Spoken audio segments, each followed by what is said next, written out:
ചേച്ചി, CPM-നെ സംബന്ധിച്ചിടത്തോളം തെരഞ്ഞെടുപ്പിൽ ജയിക്കാൻ അവർക്ക് സത്യത്തിൽ വികസന തുടർച്ചകളോ അല്ലെങ്കിൽ ചെയ്ത് മലമറിച്ച കാര്യങ്ങളൊന്നും പറയാനില്ലാത്തത് കൊണ്ട് എല്ലാ തവണയും ഉപയോഗിക്കുന്ന ഒരു പൊളിറ്റിക്കൽ ജാർഗൺ ഉണ്ട്. അതുകൊണ്ട് സന്ദേശ സിനിമയിലെ കുമാരപിള്ള സാർ പറഞ്ഞ പോലെ ചെറുപ്പക്കാരാണോ കഥാപാത്രം അതെ, എങ്കിൽ നമുക്ക് വല്ല ഗർഭക്കേസിലും കൊണ്ട് ഉടക്കാം എന്ന് പറയും. ഇതേ സമാനമായ രീതിയാണ് വർഷങ്ങളായി പിന്തുടർന്നിരുന്നത്. അതിന്റെ ഭാഗമായി ഐസ്ക്രീം പാർലർ കേസ് വന്നിട്ടുണ്ട്, അതുമായി ബന്ധപ്പെട്ട് സോളാർ കേസ് വന്നിട്ടുണ്ട്. അതിനുശേഷം രാഹുൽ മാങ്കൂട്ടത്തിൽ, ഇതൊക്കെ കോടതിയുടെ സമക്ഷത്തിൽ നിൽക്കുന്നത് കൊണ്ട് നമ്മൾ അതിൽ അഭിപ്രായം പറയുന്നില്ല. പക്ഷെ പെണ്ണ് കേസ് എന്നും CPM ഒരു വീക്ക്നെസ് ആണ്. പക്ഷെ ഇന്ന് ഈ പ്രത്യേകിച്ച് രാഹുൽ മാങ്കൂട്ടത്തിൽ വിഷയം ഇത്രയും അധികം ചർച്ചയായി നിൽക്കുന്ന സമയത്ത് കൊട്ടാരക്കര, നമ്മളിപ്പോൾ തിരുവനന്തപുരത്താണ്, വളരെ നിയറസ്റ്റ് ആയിട്ടുള്ള കൊട്ടാരക്കരയുടെ ഒരു കോടതിയിൽ ഒരു ഹർജി ഫയൽ ചെയ്തിരുന്നു ഒരു അഡ്വക്കേറ്റ്. അതായത് നമുക്കറിയാവുന്ന ഒരു കാര്യമാണ്, സോളാർ കേസിലെ പ്രതി 2013 ദേഹപരിശോധനയുടെ സമയത്ത് ജയിലിൽ വെച്ചിട്ട്, ജയിൽ സൂപ്രണ്ട് വിശ്വനാഥ കുറുപ്പാണ് ഞാൻ മനസ്സിലാക്കുന്നത്, അദ്ദേഹത്തിന്റെ സാക്ഷ്യപ്പെടുത്തലിൽ പ്രതിയുടെ ദേഹപരിശോധനയിൽ നിന്നും ഒരു മൊഴി അല്ലെങ്കിൽ ഒരു കുറ്റപത്രം എന്ന രീതിയിൽ കുറച്ച് സാധനങ്ങൾ കണ്ടെത്തുന്നു.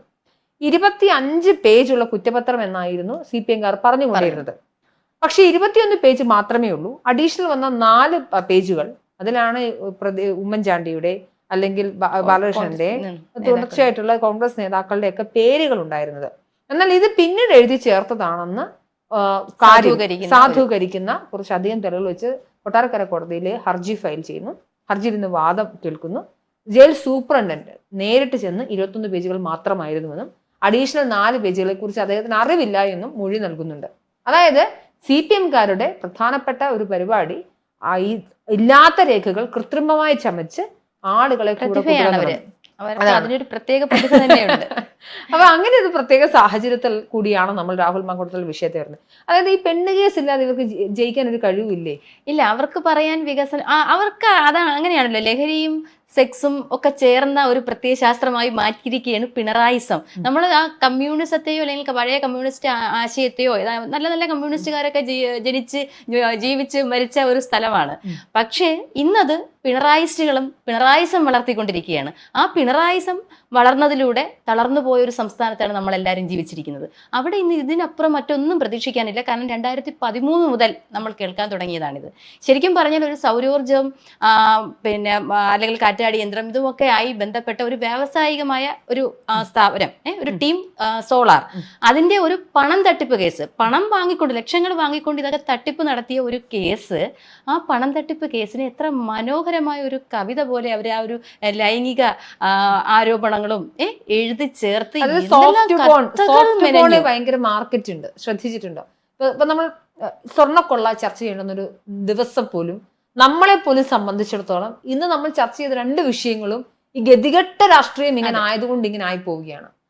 നമുക്ക് ഈ നാട്ടിലെ വികസന പ്രശ്നങ്ങളെ കുറിച്ച് സംസാരിക്കാനുണ്ട്, കോടിക്കണക്കിന് ഇവിടെ അഴിമതിയെക്കുറിച്ച് സംസാരിക്കാനുണ്ട്, ശബരിമലയിൽ പച്ചയ്ക്ക് നടത്തിയ സ്വർണ്ണക്കൊള്ളയെക്കുറിച്ച് സംസാരിക്കാനുണ്ട്. നമ്മുടെ മുന്നിൽ ഒരുപാട് കാര്യങ്ങളുണ്ടെങ്കിലും ഞാനും ചേച്ചിയും ഉൾപ്പെടുന്ന ഈ മാധ്യമ സമൂഹത്തിന്റെ ഗതികേടെന്ന് കൂടിയാണ് ഞാൻ പറഞ്ഞത്. ആ രീതിയിലേക്ക് ഫോക്കസുകളെ കൊണ്ട് മാറ്റി നിർത്താൻ ഇവർക്ക് സാധിക്കുന്നുണ്ട്. ഭയങ്കര ബ്രില്യന്റ് ആണ് ഇവർ. തീർച്ചയായിട്ടും. അതും പക്ഷെ എന്റെയൊക്കെ ഒരു കുട്ടിക്കാലത്ത് അല്ലെങ്കിൽ ഒരു പിന്നെ പഠിക്കുന്ന ഒരു സമയത്തൊക്കെ നമുക്ക് ആശയങ്ങൾ കൊണ്ടൊക്കെ തന്നെ കൂടുതൽ സംസാരിച്ചിരുന്നു. അന്നൊക്കെ ഉള്ള നേതാക്കളും ഒക്കെ വികസനം അല്ലെങ്കിൽ അങ്ങനെ പിന്നെ അടിപിടി അക്രമം ഒക്കെ കുറെ ഉണ്ടെങ്കിൽ പോലും ഇത്തരം കാര്യങ്ങൾ നാട്ടിലെ വികസനമാണ് ലക്ഷ്യം വരുമ്പോൾ കൂടുതൽ സംസാരിക്കുന്നത്. ഇന്ന് കാലം മാറി, ഡിജിറ്റൽ യുഗമായി, എല്ലാമായി. പക്ഷേ ഇന്ന് സെക്സ് ഇല്ലാത്ത ഒരു ഇലക്ഷൻ ഇല്ല. ഇത്തരം കാര്യങ്ങളാണ് ഇന്ന് സംസാരിക്കുന്നത്. അപ്പം നമ്മുടെ ആ ഒരു രീതി അങ്ങ് മാറി. ഇന്നിപ്പം നമ്മുടെ ജനജീവിതം, നമ്മൾ നേരത്തെ ഒരു ഇതിൽ പറഞ്ഞതേ ഉള്ളൂ, ജനങ്ങളെ നേരിട്ട് പിന്നെ സ്വാധീനിക്കുന്ന കുറേ വിഷയങ്ങളുണ്ട്. വിലക്കയറ്റം, സാധാരണ ജനങ്ങളെ, തൊഴിലില്ലായ്മ, അപ്പം നാട്ടിലെ വികസനം, റോഡുകളാകട്ടെ, മറ്റു സ്ഥാപനങ്ങളാകട്ടെ, ഇത്തരം ഹോസ്പിറ്റലുകളാകട്ടെ, ഇങ്ങനെയൊക്കെയുള്ള ഹോസ്പിറ്റലുകളുടെ അവസ്ഥയൊന്നും ഇപ്പോൾ പറയണ്ടല്ലോ, ആരോഗ്യവകുപ്പിന്റെ കീഴിലുള്ള അഴിമതികൾ, അതൊക്കെ സംസാരിക്കേണ്ട ഇടത്ത് അതുപോലെ തന്നെയാണ് ശബരിമല എന്ന് പറയുന്ന ഒരു തീർത്ഥാടന കേന്ദ്രം. എത്ര പരിപാവനമായ അല്ലെങ്കിൽ പുണ്യമായ ഒരു സ്ഥലമാണ്. അവിടെ നടന്ന് ആരെങ്കിലും പ്രതീക്ഷിക്കുന്ന ഒരു കാര്യമാണോ ഇതൊക്കെ? ആ ഒരു സംഭവത്തെ ഇത്രയും അതിന്റെ ഫോക്കസ് ഇങ്ങനെ മാറ്റാൻ പറ്റുക എന്ന് പറഞ്ഞാൽ അത് ഇവർക്കുള്ള പ്രത്യേക കഴിവാണ്. പ്രത്യേകിച്ച് അത് ഈ CPM-ന്റെ ഒരു ഇലക്ഷൻ എഞ്ചിനീയറിംഗ് ഉണ്ട്. അത് ഏതെങ്കിലും തരത്തിൽ പൈസ എറിഞ്ഞുകൊണ്ട് മാത്രം നടത്തുന്നൊന്നുമല്ല.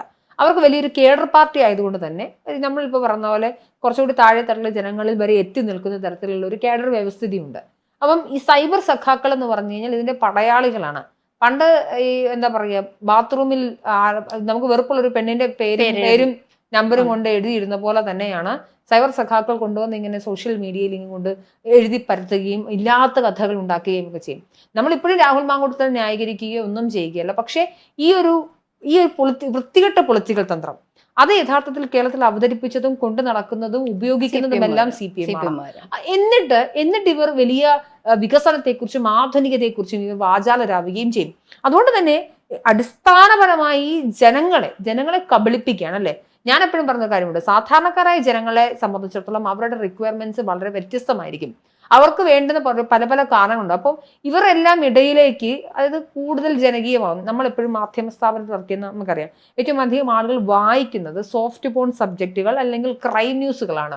അപ്പൊ ഇത്തരത്തിലുള്ള കാര്യങ്ങൾ കൊണ്ടുവന്ന് കൊടുത്തു കഴിഞ്ഞാൽ ആളുകൾ ശ്രദ്ധ മാറും. അപ്പൊ കൃത്യമായ ഇലക്ഷൻ എഞ്ചിനീയറിംഗ് ഇവരുടെ ഇതിലാണ് കിടക്കുന്നത്. അതായത് ഏറ്റവും പ്രധാനപ്പെട്ട ഏതെങ്കിലും 1-2 നേതാക്കന്മാരെ പെണ്ണുകേസിൽ കൊടുക്കുക, അതിന്റെ ചർച്ചകൾ തുടർച്ചയായി കൊണ്ടുവരിക, മാധ്യമങ്ങളെ അത് സംസാരിപ്പിക്കാൻ വേണ്ടി ഒന്നെങ്കിൽ അവർ ഫണ്ടഡ് ആയിരിക്കും, അവരുടെ മാധ്യമങ്ങളെ അവർ ഉപയോഗിക്കും. ഏറ്റവും പ്രധാനപ്പെട്ട വിഷയമാവുന്നതുകൊണ്ട് നമുക്കത് ചർച്ച ചെയ്യാതിരിക്കാൻ നിവൃത്തിയുമില്ലാതെ വരുന്നൊരു സാഹചര്യം ഉണ്ടാവുകയാണ്. അപ്പൊ പെണ്ണുകേസ് ഇല്ലാതെ CPM ഇലക്ഷനിൽ ജയിക്കാൻ സാധിക്കില്ല എന്നതാണ്. തദ്ദേശ തെരഞ്ഞെടുപ്പ് ആയിട്ടേ ഉള്ളൂ, നിയമസഭാ തെരഞ്ഞെടുപ്പ് വരാനിരിക്കുള്ളൂ. ഇനി എന്ത് തരത്തിലുള്ള ഒരു ബോംബായിരിക്കും ഇവർ പൊട്ടിക്കാൻ പോകുക എന്നുള്ളത് എനിക്ക് വളരെ ആശങ്കയുണ്ട്. പക്ഷെ ഇവര് ഈ പറയുന്നത് പോലെ സ്ഥാനമാനങ്ങൾക്ക് അല്ലെങ്കിൽ പണത്തിന് വേണ്ടി മാത്രമല്ല, നമ്മൾ നോക്കുമ്പോൾ ഇവർക്ക് തന്നെ എന്ത് അഴിമതിയും കാണിക്കും. ഇമാതിരിയുള്ള എന്ത് തോന്നിവാസവും വൃത്തികേടും കാണിക്കാനുള്ള ഒരു ലൈസൻസ് കൂടിയാണിത്. കാരണം അതിൽ നിന്നൊക്കെ അതിന് ഉദാഹരണമാണ് ഇപ്പൊ തന്നെ ഈ അധികമായി എഴുതി ചേർത്ത 4 പേജ്. അതിനകത്താണ് ഉമ്മൻചാണ്ടി സാറിന്റെയും അന്നുണ്ടായിരുന്ന MLA-മാരുടെയും മന്ത്രിമാരുടെയും ഒക്കെ പേരുകൾ ഉണ്ടായിരുന്നത്. അത് ഗണേശന്റെ പേരാണല്ലോ ഇപ്പൊ അതിനകത്ത് നമ്മളിപ്പോ ഇന്ന് വന്ന വാർത്തയിൽ പറയുന്നത്. ഗണേശനും പ്രതിയും കൂടി ചേർന്ന് നടത്തിയ ഗൂഢാലോചനയാണ് എഴുതി ചേർത്തു എന്നാണ് പറയപ്പെടുന്നത്. അപ്പൊ ആ ഗണേശൻ തന്നെ ഈ ഒരു പാർട്ടിയിൽ നിന്ന് മറ്റൊരു പാർട്ടിയിലേക്ക് പോകുമ്പോഴുള്ള അന്ന് അദ്ദേഹം ഇവിടെ തിരുവനന്തപുരത്ത് ഒരു പോലീസ് ക്യാമ്പിൽ ഒന്ന് പ്രസംഗിച്ചതൊക്കെ ഞാനും ഓർക്കുന്നുണ്ട്. വളരെ മോശമായ രീതിയിൽ ഒരു അച്യുതാനന്ദൻ എന്ന് പറയുന്നവരുടെ നേതാവിനെ എന്താണ് പ്രായത്തെ പോലും മറികടന്നുകൊണ്ട് അദ്ദേഹം പിന്നെ ഉപയോഗിച്ച വാക്കുകൾ എനിക്ക് ഇവിടെ ഇരുന്ന് 10 പേര് കേൾക്കുന്നത് എനിക്ക് തന്നെ പറയാൻ അറപ്പ് തോന്നുന്ന വാക്കുകളിലൂടെയാണ് അദ്ദേഹം അച്യുതാനന്ദൻ സഖാവിനെ പിന്നെ വിശേഷിപ്പിച്ചത്. എന്നിട്ട് അടുത്ത ദിവസം അദ്ദേഹം അവരുടെ കൂടെ ചേർന്ന് നിന്നാണ് ജയ് വിളിക്കുന്നത്. ഈ പ്രത്യയ ശാസ്ത്രമൊന്നുമല്ല, ആമാശയത്തിന്റെ നമ്മൾ പറയാം ആമാശയത്തിന്റെ അല്ലെങ്കിൽ നിലനിൽപ്പിന്റെ ഒക്കെയാണ്. ഇവർക്കെന്ന് പറയുന്നത് ഇമാതിരിയുള്ള കളികൾ കളിക്കണം. ഇതിന് എവിടെയാണോ കഴിയുന്നത് അവിടെ ചേർന്ന് നിൽക്കുക. അതിനു വേണ്ടിയിട്ട് ഇത്തരം കാര്യങ്ങൾ സത്യത്തിൽ ഈ സോളാർ കേസ് ഏറ്റവും അധികം ചർച്ചയായ ഒരു വിഷയമാണ്. എത്ര വർഷമുണ്ട്? 2013 മുതൽ ഇതുവരെയും തീർന്നിട്ടില്ല. സെക്രട്ടേറിയറ്റിന് ചുറ്റും തിരുവനന്തപുരം നഗരം കണ്ടുള്ള ഏറ്റവും വലിയ ആളെ കൂട്ടിയുള്ള സമരങ്ങളിലൊന്നായിരുന്നു CPM-ന്റെ ഭാഗം. പക്ഷെ അവർക്ക് 2 ദിവസത്തിൽ കൂടുതൽ തുടർച്ചയായി കൊണ്ട് അത്രയധികം ഭീകരമായ അടിസ്ഥാന സൗകര്യ പ്രശ്നങ്ങൾ വന്നതുകൊണ്ട് അവർ സമരത്തിൽ നിന്ന് പിന്മാറുന്നൊരു സാഹചര്യമാണ് ഉണ്ടായത്. പക്ഷെ ഉമ്മൻചാണ്ടി എന്ന് പറഞ്ഞ നേതാവിനെ ഏറ്റവും അധികം ഹ്യൂമിലിയേറ്റ് ചെയ്തുകൊണ്ട് ഏറ്റവും അധികം അദ്ദേഹം ഡിസേർവ് ചെയ്യാത്ത രീതിയിൽ അദ്ദേഹത്തിന് അഴിമതി കേസിലോ അല്ലെങ്കിൽ എന്തെങ്കിലും ഒക്കെ രാഷ്ട്രീയപരമായ കാര്യങ്ങൾ പറഞ്ഞാലും തീർച്ചയായിട്ടും ഏറ്റവും വെറുപ്പുളവാക്കുന്ന ഒരു പെണ്ണ് കേസിൽ അദ്ദേഹത്തെ കൊണ്ടുപോയി ഇടുക എന്ന് പറയുന്ന രീതിയിലേക്ക് ഇവർ അധപ്പതിച്ചു എന്നുള്ളതാണ്. അദ്ദേഹം വന്നൊരു മൊബൈൽ ഫോൺ പോലും ഉപയോഗിക്കാതിരുന്ന ഒരാളാണ്. അപ്പൊ അദ്ദേഹത്തിന്റെ കൂടെ നിന്നവർ ഉപയോഗിച്ചു മൊബൈൽ ഫോൺ. അതിൽ ഇദ്ദേഹം അല്ലെങ്കിൽ ലൊക്കേഷൻ അവർ സംസാരിക്കുന്ന സമയത്ത് ഉമ്മൻചാണ്ടി സാർ അവരുടെ അടുത്തുണ്ടായിരുന്നു, ആ ലൊക്കാലിറ്റിയിൽ ഉണ്ടായിരുന്നു എന്നൊക്കെയാണ് ഇവര് അന്ന് പറഞ്ഞു. പക്ഷെ ഇപ്പൊ ജയിൽ സൂപ്രണ്ട് സത്യത്തിൽ ഇത് വലിയൊരു വാർത്തയാണത്.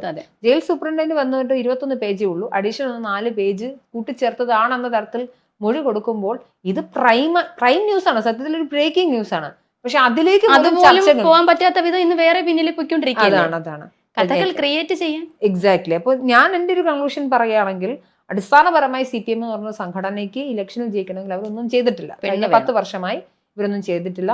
പക്ഷേ സ്ത്രീകളെ ഇങ്ങനെ വലിയ നവോത്ഥാനവും വനിതാമതിലും കെട്ടിയ CPM സ്ത്രീകളെ തന്നെ ഇത്തരത്തിലുള്ള കാര്യങ്ങൾക്ക് വേണ്ടി ചൂഷണങ്ങൾക്ക് വേണ്ടി ഉപയോഗിച്ചുകൊണ്ടിരിക്കുകയാണ്. എന്തായാലും പെണ്ണുകേസില്ലാതെ CPM-ന് ജയിക്കാൻ പറ്റില്ല എന്ന് പറഞ്ഞാൽ CPM എന്നൊരു പാർട്ടിയെ കൊണ്ട് 5 പൈസയ്ക്ക് ഉള്ളില്ല എന്നൊരു ഇക്വേഷനിലേക്ക് നമുക്ക് എത്തേണ്ടി വരും. തീർച്ചയായിട്ടും യാതൊരു കാരണം വികസനത്തിൻ്റെ നമുക്ക് പറയാനൊന്നുമില്ല ഈ നാട്ടിലേക്ക്. ഖജനാവ് അവർ കാലിയാക്കിയിട്ടാണ് ഇറങ്ങാൻ പോകുന്നത്. പെൻഷന്റെ കാര്യങ്ങൾ അവർ പറഞ്ഞ വാഗ്ദാനങ്ങളൊന്നും അവർ പാലിച്ചിട്ടില്ല. എന്നിട്ട് ഇപ്പോൾ അവസാനം ഇലക്ഷൻ നേരിടുന്നത് ഈ 2013 മുതൽ അവർ എന്താണോ ആയുധമാക്കിയത് അതേ ആയുധം കൊണ്ട് തന്നെയാണ് അവർ ഇപ്പോഴും ചെയ്യുന്നത്. അന്നത്തെ അതേ സോളാർ വിഷയങ്ങൾ ഇപ്പോൾ ഓരോ തവണയും ഉമ്മൻചാണ്ടി സാറ് മരണപ്പെടുന്നതിന് മുന്നേ തന്നെ അദ്ദേഹത്തിന് അദ്ദേഹം നിരപരാധിയാണ് എന്ന് അദ്ദേഹത്തിന് അറിയാൻ കഴിഞ്ഞു. എന്തായാലും അത് മാത്രമാണ് നമുക്ക് ഓരോരുത്തർക്കും ഉള്ള ഒരു സന്തോഷവും സമാധാനം എന്ന് പറയുന്നത്. അപ്പോൾ ഇന്നും 2013 തുടങ്ങിയ സംഭവം ഇന്നും അവർ കാണിച്ച നെറുകേടുകൾ അല്ലെങ്കിൽ കൃത്രിമം കാണിച്ചു. ഏത് കോടതിയിലാകട്ടെ പോലീസ് സ്റ്റേഷനിലാകട്ടെ എങ്ങോ ആർക്കും നീതി കിട്ടില്ല ഈ ഭരണത്തിൽ എന്നുള്ളതിൻ്റെ ഒരു നേർക്കാഴ്ചയാണ് ഇന്ന് വന്നിരിക്കുന്ന ഈ ഒരു തെളിവ്.